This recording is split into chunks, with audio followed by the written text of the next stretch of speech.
इतना क्विंटल गाय और भैंस के देसी घी का हवन होता है 15वें दिन।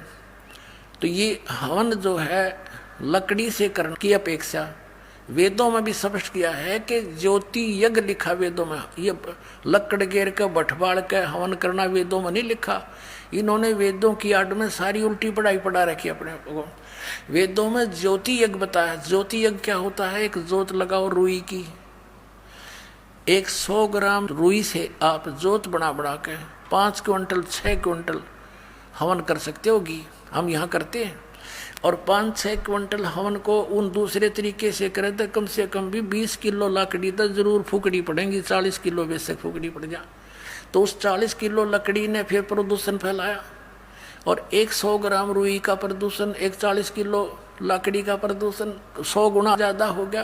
तो जो परमात्मा ने विधि बताई इन नकलियों ने उसके विपरीत हमें समझा दिया, सारा उल्टा दृढ़ कर दिया। तो हम ऐसा जोत करते हैं। और पहले हमारे पूर्वज, पहले आपने देखा होगा घर घर में जोत जला करती। अब ये अमर जोत जलानी है खड़ी। पहले हम ऐसी जलाते थे, वो देवताओं की होती थी। तो जैसा भी था हवन तो करते थे, उससे लाभ तो होता ही था जो हवन यज्ञ का है। इन नकली पंथों ने, काल के दूतों ने, राधा स्वामी पंथ, दंदन सदगुरु पंथ, जय गुरुदेव पंथ, निरंकारी पंथ और ये ब्रह्मा कुमारी पंथ, ये सारे बाल योगेश्वर, ये तेरे सारे सतपाल वाले पंथ, इन्होंने ये थोड़ा बहुत ये हवन का होता था लाभ, वो भी बंद करवा दिया इन्होंने ना। जोत नहीं लानी, अंदर जोत जलावाएंगे। अंदर जोत जला ली। उसे शिवदयाल ने बुक्की में बैठा है वो भूत बन के, वो जला दी जोत। अब थोड़ा बहुत लाभ होता था वो भी बंद करवा दिया। अब कति नास्तिक बना दिए, भक्तिहीन बना दिए भगवान का नाम लेकर। तो ये काल के दूत थे, ये उसी का रोल कर रहे थे महात्मा बुद्ध जैसा। और कुछ दिनों के बाद पुण्यात्मा जब दया ना करते परमात्मा, सारा विश्व नास्तिक हो जाता, भगवान का अस्तित्व खत्म हो जाता। अब पूरे विश्व आस्तिक होगा भगवान के। वो देखोगे आप चमत्कार, इनके आंखें फटी रह जाएंगी वैज्ञानिकों की कि भगवान क्या कर सकता है। ये खक भी नहीं इनके पल्ले। और इन्होंने कोसों दूर कर दिया जीव को भगवान से, गॉड गिवन मटेरियल से। उसके ऊपर अनुसंधान करके और डिस्कवरी करके ये बन गए नो के भगवान है ही नहीं। तो ये अज्ञानता के कारण ही हम दूर होते जा रहे थे। तो अब आपने जो दास बताना चाह रहा था। और फिर 5वीं यज्ञ है ध्यान की, एक यज्ञ है धर्म की, दूसरी यज्ञ है ध्यान, तीसरी यज्ञ हवन की, चौथी यज्ञ प्रणाम। संत मते में दंडवत प्रणाम है। राधा स्वामी में राधा स्वामी ऊपर न उठ की तरह मुंह करके, धन धन सतगुरु तेरा ही आसरा। अरे नमन होना चाहिए, दंडवत प्रणाम होनी चाहिए।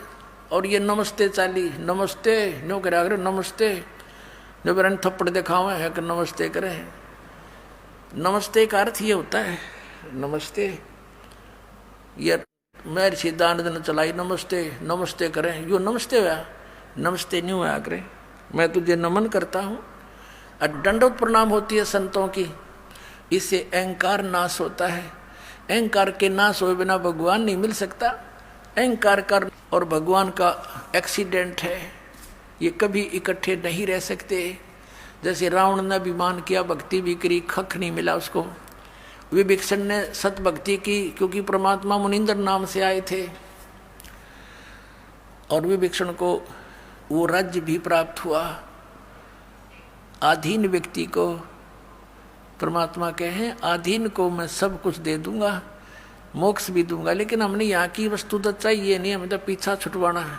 और चौथी यज्ञ प्रणाम, दंडवत प्रणाम करने से हमारा अहम खत्म होता है। हम जीव हैं और हम अज्ञान के कारण अंडी पाके गए हैं, अभिमान करते हैं। और थोड़ी सी ऊंच पोस्ट हो जा, हमारी 100 पर सुई आ जाती है, इतना अभिमानी हो जाते हैं। थोड़ा सा धन हो जाए, दूसरे को कुछ नहीं समझते। हम अपनी जीव संज्ञा को भूल जाते हैं। सत्संग से हमने अपनी औकात का ज्ञान होता है। हम जीव हैं। 1 मिनट में अधरंग मार दिया आदमी को, मुंह में कमाखी बढ़े और लकड़े न्यू पड़ा रहे मुँह करें। अब कहाँ गया हुआ अभिमान? तो हमने सबसे पहले अपनी इस मिट्टी को मिट्टी समझना है और दंडवत करनी है ताकि भगवान निकटावे हमारे। और पांचवी यज्ञ है ज्ञान की। ये अध्यात्म ज्ञान है, आध्यात्मिक तत्व ज्ञान है। इसकी जानकारी से आपको पता चलता है कौन सी साधना करनी चाहिए, कौन सी ना करनी चाहिए। अब जैसे अध्यात्म ज्ञान से हमें ज्ञान होगा, जैसे गीता जी अध्याय नंबर 4 के श्लोक नंबर 34 में और 32 में कहा है कि वो तत्व ज्ञान के अंदर पूरी विस्तार के साथ अनुष्ठानों की जानकारी है जो परमात्मा ने स्वयं आकर बताई है। और फिर 33वें श्लोक में चौथे अध्याय के में कहा कि इस द्रव्य में यज्ञ से ज्ञान यज्ञ श्रेष्ठ है अर्जुन। और फिर आगे कहा कि चौथे अध्याय के 34वें श्लोक में कि उस तत्व ज्ञान को तू तत्वदर्शी संतों के पास जाकर समझ, उनको दंडोत प्रणाम करने से, कपट छोड़कर विनम्रता से प्रार्थना करने से वो तत्वदर्शी संत तुझे परमात्म तत्व की जानकारी देंगे। तो चौथे अध्याय के 33वें श्लोक में कहा कि ज्ञान यज्ञ उस द्रव्य में यज्ञ से श्रेष्ठ है। अब द्रव्य में कौन सी यज्ञ है? जो धन से होती है। धन से जैसे कितना भंडारा कर दिया गंगा के किनारे जाकर, कितना कोई मंदिर का लठगड़वा दिया, मंदिर बनवा दिया है, कितना कांबड़ बांट दिए। कहते हैं ठीक है, जैसे तुम करते हो उसका फल तो सबको मिले ही मिलेगा, जो भी कोई बुरा या अच्छा जैसा भी कर रहा है, ये तो नियम है। लेकिन ये यूजलेस है, क्योंकि शास्त्र विधि को त्याग कर जो मनमाना आचरण करते हो व्यर्थ है। तो ज्ञान यज्ञ श्रेष्ठ है कि पहले ज्ञान सुने। अब अंधाधुंध कितना मंदिर बनवा दिया, कितना भंडारे कर दिए, कितना कांबड़ बांट दिए, इसकी बजाय पहले ज्ञान समझ और फिर तत्व ज्ञान की रोशनी में शास्त्र अनुकूल दान धर्म कर। गुरु बिन माला फेरते, गुरु बिन देते दान, गुरु बिन दोनों निष्फल हैं, चाहे पूछो वेद पुराण। गुरु के बिना कोई भी दान आप करते हो व्यर्थ है। अपने आत्माओं, यहाँ पर पहले एक कंसेप्ट क्लियर करते हैं कि जैसे यज्ञ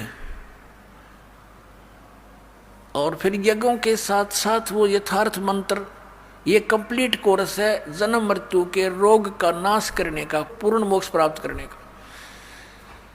अब जैसे ये सही मंत्र मिले नहीं, 3 मंत्र का जाप जो 17वें अध्याय के 23वें श्लोक में गीता जी में कहा, ये बिल्कुल निष्कृष है।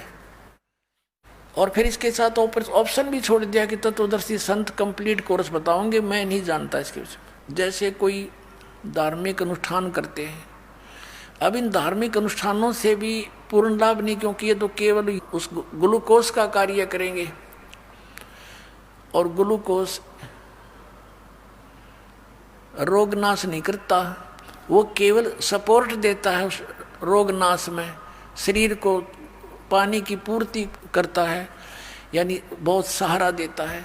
उसके साथ साथ फिर अन्य टैबलेट होते हैं रोग विशेष की, उनसे टैबलेटों से फिर नाश होगा।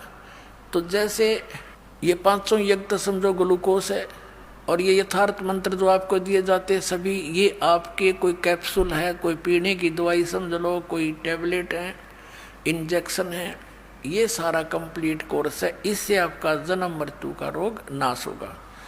अब पुण्यात्माओं, जो प्रसंग चल रहा है कि जो साधना ये अन्य पंथ बताते हैं, अन्य संत बताते रहे हैं, उनसे जीव को कोई लाभ नहीं हुआ, जिस कारण से वो अब नास्तिक होने जा रहे थे। और वो सोच रहे थे जैसे स्वाभाविक कोई पुण्य पिछले संस्कार के प्रारब्धवश किसी को लाभ हो रहा है, तो ये सोचता है कि इस गुरु जी से जो मैंने नाम लिया है मुझे इससे लाभ बहुत हो गया। और वो हो रहा था पहले ही। अपने आत्माओं, ये दास पहले हनुमान पुजारी था, बाबा श्याम जी भी परंपरागत अपने घर की पूजा थी, और भगवान विष्णु और कृष्ण पे तो कति डिवोटेड था, साथ में भगवान शंकर याद आगे वो भी पूज्य होते थे।